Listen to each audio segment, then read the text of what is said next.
Welcome everybody to the 12th Man FC. I'm Edwin Rosales Martinez. What a weekend in the Premier League it was. Arsenal go 4 points clear at the top, 6 points from City who fall to fifth, and 7 points clear of Liverpool who have fallen to seventh. And look, I have talked a lot about Arsenal and Liverpool since I've started this channel, so I will keep the talking points on them to a minimum. But let's get into the nitty gritty of it all. Villa stunned. Well, I mean, it's not the nitty gritty for everybody, but for me, given that I'm a City fan, Villa stunned City at Villa Park yesterday, and it was a shocking display. I certainly was not expecting Villa to get the 3 points there. In my last video, I talked a lot about the upcoming 3 weeks before the next international break and how big it was going to be for City, Liverpool, and Arsenal, and who would kind of come out on top after this next few weeks in the league. And Arsenal, they won round one. I'll give it to them. They take week one out of three until the next international break. But I am fully confident in the fact that City can bounce back. I will gladly take 2 wins and 1 loss from the next three if it means that Arsenal could also drop points. I do see Arsenal dropping points towards the ending period of the next three fixtures, or two now, I guess. But yeah. Anyway, yeah, Villa win 1-0 with just a beautiful worked out set piece routine from a corner. Matty Cash taking an absolute perfect touch to set himself up for a rifle of a shot into the side netting past Donnarumma. I don't think there was anything that you could really do about that, which is unfortunate. However, I was extremely interesting to see our setup for the game and how we kind of went into it. I did think that City started the game fairly strong in the opening 10 to 12 minutes before Villa kind of kicked it into another gear and started to press more intense up the field and really make it difficult for City. But yeah, in the opening 10 to 12 minutes, City were very lively, very energetic. They seemed to try to create as many opportunities as possible to penetrate Villa's defense. But the way that we were set up, the reason why I was intrigued by it is because going into the match, I knew that Nico Gonzalez was a doubt to start because of the fact that he wasn't really, he had somewhat of a knock. He wasn't 100% at match fitness because of something that happened at midweek or and in training, whatever, leading up to the match. So I thought it was going to be interesting to see how Pep was going to set up the defensive midfield, who was kind of going to go into that Rodri, who was going to play that Rodri-like role in CDM. And given the fact that during the treble-winning season, the way that John Stones kind of took that responsibility into that CDM role, he played it beautifully. I mean, we obviously won the treble with it. He had an amazing man of the match performance, in my opinion, in the Champions League final, right? So I was kind of expecting John Stones to kind of fill into that role again, especially since we also saw it against Villarreal in the Champions League. But that's not what happened. Pep decided to opt in for Tijani Reinders to fill in to that Rodri-like goal, playing a much deeper role as opposed to, giving more of an option going forward. And that was intriguing to me because of the fact that, Tijani Reinders isn't really a defensive-minded midfielder. He's much more of an attacking playing midfielder, and I think he's utilized much better when he's given the license to go forward and help in the attack. But also Aston Villa's midfield is very physical. They play a very physical game with Kamara and Onana as well, and then with John McGinn coming in to help defensively as well. He's a very scrappy midfielder. So I was very interested to see that Tijani Reinders got the start in that Rodri position. If they weren't going to put John Stones there, I was kind of hoping for.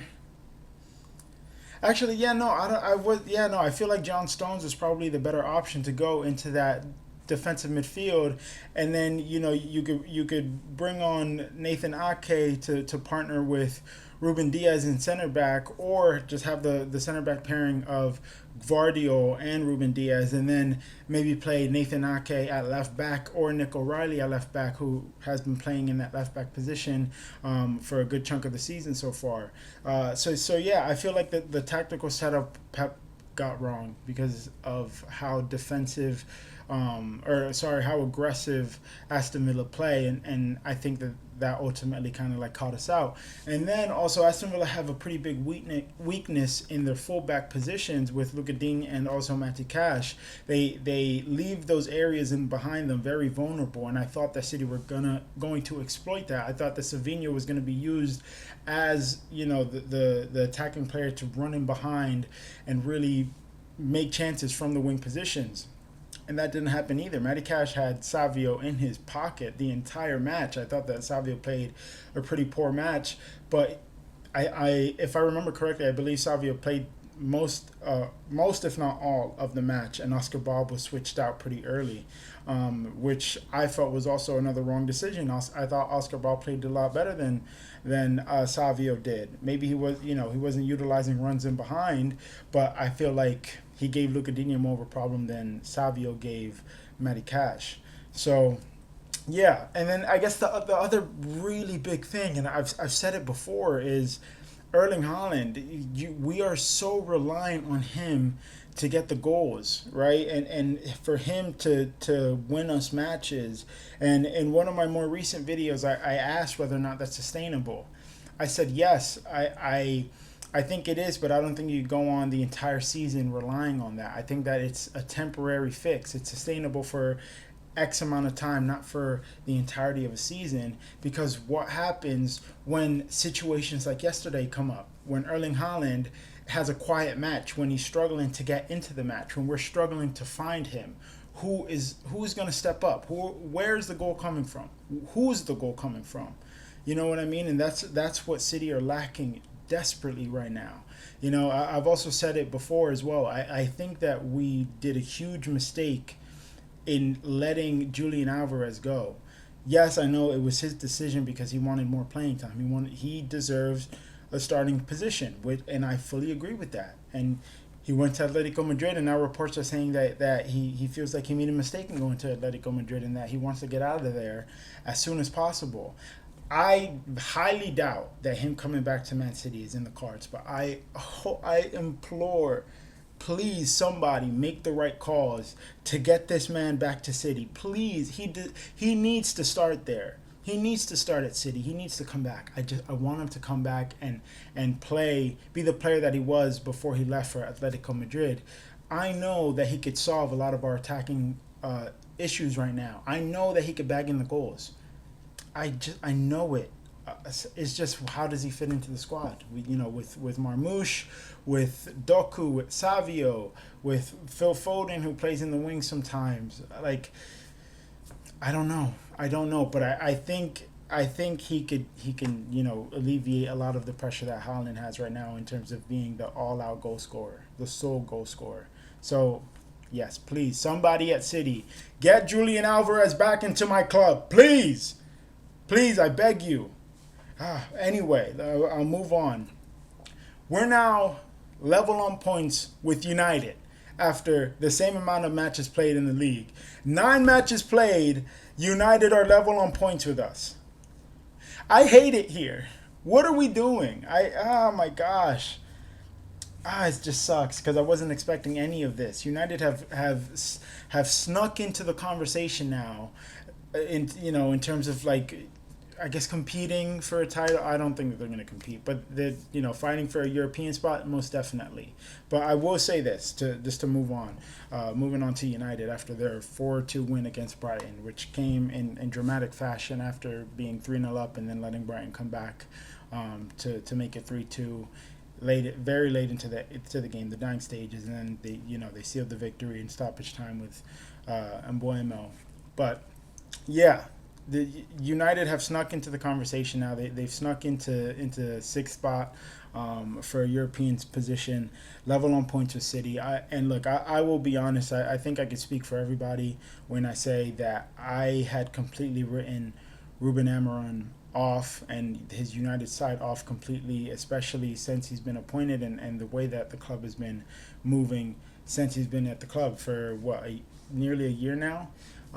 Just the performances, the lack of results that they are getting. Who would have thought that they would kind of turn things around. And I don't think they're not back.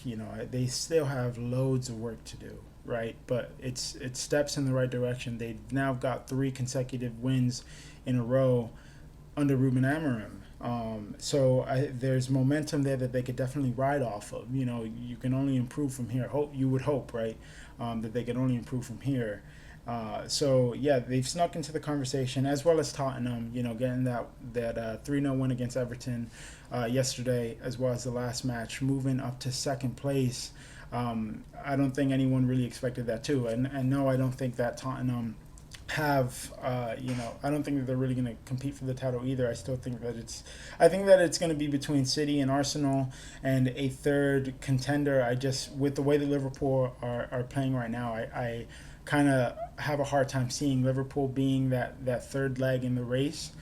So I don't really know who that third spot goes to. It could be Tottenham. Who knows? But I do think that Tottenham have a lot of defensive issues that they need to work out, especially with the fact that they're not really scoring many open play goals, and there are a lot of weaknesses in the midfield and in the defense, and as well as defending set pieces too. So I don't know if Tottenham can really compete for a title. I think that they can definitely compete for a European spot 100%. And then to kind of go back to United, in my Premier League predictions coming into this current season, I did predict that United were going to finish significantly higher than they did last season. They finished 15th, 16th last season? Yeah, 15th. If I remember correctly, it's a TikTok video that I made with using that Premier League prediction filter. I believe I had United somewhere between 6th and 9th, or maybe 7th and 9th. One of those in and around 7th, 6th, and 9th place, which I think is a very good step forward. I do think that is a lot of progress if that is the case, if they finish in one of those positions, because of the fact that they finished 15th. The performances haven't really been there, and Buemo's finally stepping up and everything.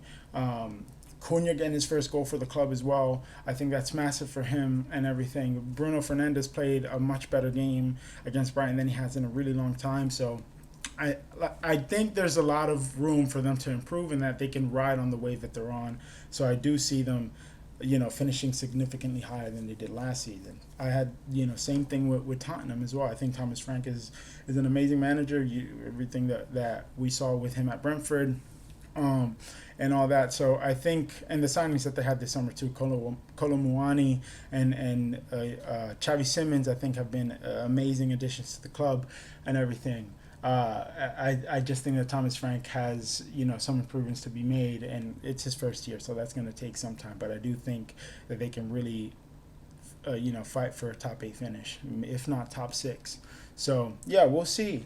And then Liverpool in shambles, man. I've said it numerous times already. Like I said, I've made so many videos talking mainly about Liverpool and Arsenal. Liverpool getting 4 consecutive matches in a row, just a complete 180 from the first 5 matches where they won 5 straight. Now they've since then lost 4 straight. They might even make it 5 straight against Villa next weekend, and Villa coming off of that huge Man City win.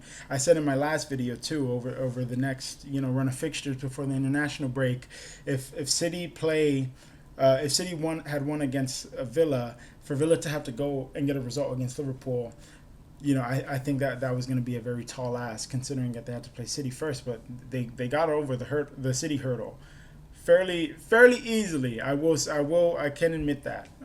They got over the City hurdle. I think that they have a lot of confidence coming into this Liverpool match, especially with the way the Liverpool are playing. So it might be the best time to play Liverpool. So yeah, I do see Liverpool dropping points again.